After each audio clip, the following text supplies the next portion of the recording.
You think your future is decided by your willpower, your discipline, your motivation on any given day. But here is something most people never realize: your environment is making most of your decisions before you even think about them. The food you eat, the thoughts you think, the goals you chase or abandon. All of it is shaped more by what surrounds you than by some inner force of pure willpower. And if your environment is working against you, no amount of motivation will be enough to win. In this video, I am going to show you exactly how your environment is controlling your future right now, and how to take that power back. Willpower is the most overrated resource in personal development. We are taught that successful people have more discipline than everyone else, that they simply want it more. But research on behavior consistently shows something different. People with strong habits are not relying on willpower at every moment. They have designed their environment so the right choice requires less effort than the wrong one. If your phone is next to your bed, you will check it first thing in the morning, no matter how much willpower you think you have. If junk food is in your kitchen, you will eat it eventually, no matter how strong your intentions are. Willpower is a limited resource that runs out throughout the day. Environment runs constantly, in the background, shaping your behavior without needing your energy at all. The people who seem disciplined are not fighting harder than you. They have simply removed the fight by changing what surrounds them. You unconsciously absorb the standards of everything around you. This applies to people, but it also applies to spaces, content, and routines. If your social media feed is full of comparison and distraction, your mind absorbs comparison and distraction. If the people you spend the most time with are unambitious, your own ambition slowly dims to match theirs, not because you decided to lower your standards, but because environment shapes belief without asking permission. This is why two people with the same talent and same intelligence can end up in completely different places 10 years later. It is rarely about ability. It is about which environment shaped their daily decisions over thousands of small moments.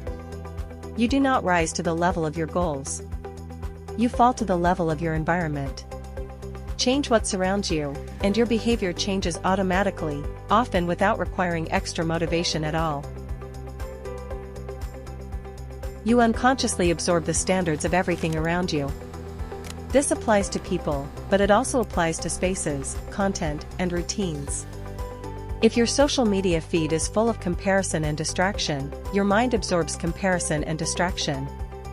If the people you spend the most time with are unambitious, your own ambition slowly dims to match theirs, not because you decided to lower your standards, but because environment shapes belief without asking permission. This is why two people with the same talent and same intelligence can end up in completely different places 10 years later. It is rarely about ability. It is about which environment shaped their daily decisions over thousands of small moments. You do not rise to the level of your goals. You fall to the level of your environment.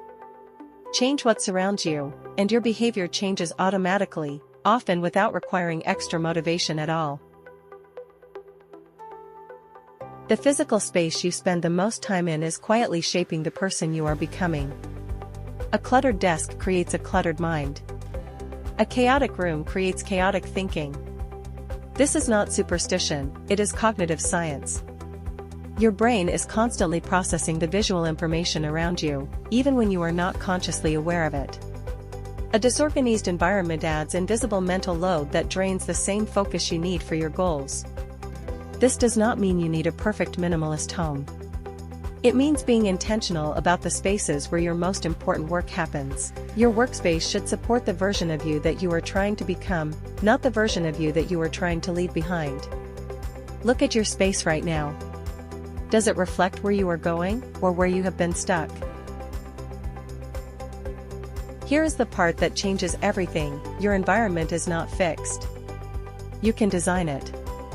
Most people treat their environment as something that happens to them. The clutter, the distractions, the unmotivated people around them, they accept it as just the way things are.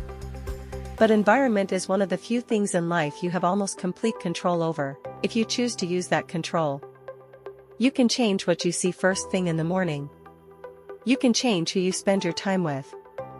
You can change what is easy and what is hard in your daily life. None of this requires more motivation.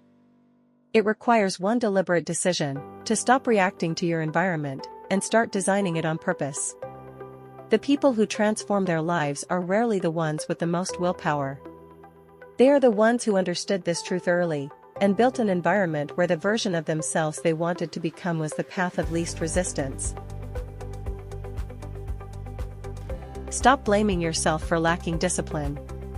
The truth is, you were never meant to fight your environment every single day using willpower alone. Nobody can sustain that. The real solution was never trying harder. It was designing smarter. Look at your environment today. Your space, your people, your habits of friction and ease. Change one thing this week, just one, and watch how much easier the right choice becomes. If this video gave you clarity, subscribe, because this is exactly the kind of content we make every week. Comment below, what is one thing in your environment that has been working against you? I read every single one.